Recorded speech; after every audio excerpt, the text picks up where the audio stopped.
Tradicionalmente, la membrana se ha considerado como un filtro selectivo para el paso de nutrientes y salida de diferentes productos del metabolismo celular.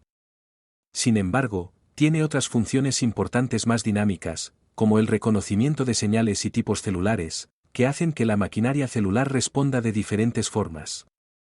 El modelo que explica el funcionamiento de la membrana es el del mosaico fluido, en el que diferentes proteínas están embebidas en una bicapa de lípidos. Cada componente tiene funciones específicas en este modelo de membrana. En este modelo, los lípidos de la membrana tienen un papel estructural. Los fosfolípidos forman una bicapa polar por la zona central, y polar por la parte externa e interna de la célula.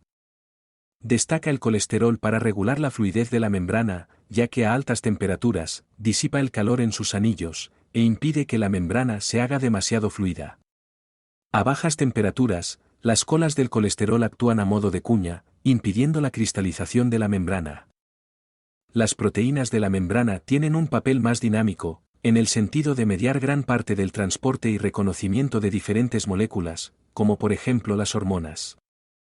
Y por último, hay una serie de hidratos de carbono unidos a proteínas y lípidos, en la parte externa de la membrana, que reciben el nombre de glucocáliz, y es característico del tipo celular. En algunos casos, sirve para que la célula se adhiera a otras células, como es el caso de las plaquetas.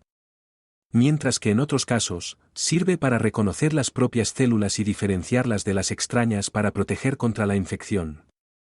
Respecto a la función transportadora de las proteínas de la membrana plasmática, podemos decir que hay dos tipos de transporte, en función de si se utiliza o no energía. El transporte pasivo es el que ocurre sin gasto de energía, por lo que las moléculas atraviesan la membrana a favor de gradiente. El transporte pasivo se puede realizar de diferentes maneras. Así, las moléculas pequeñas y sin carga suelen atravesar la membrana libremente, en los que se denomina difusión simple o pasiva. Sin embargo, el resto de moléculas que atraviesan la membrana mediante un transporte pasivo, lo pueden hacer a través de una proteína canal o de una proteína transportadora.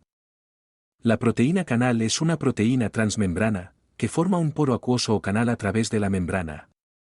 Los canales son muy específicos respecto a la sustancia que transportan, son muy rápidos en cuanto al transporte, los hay que responden a estímulos químicos o eléctricos, y en algunos de ellos, el canal no siempre permanece abierto.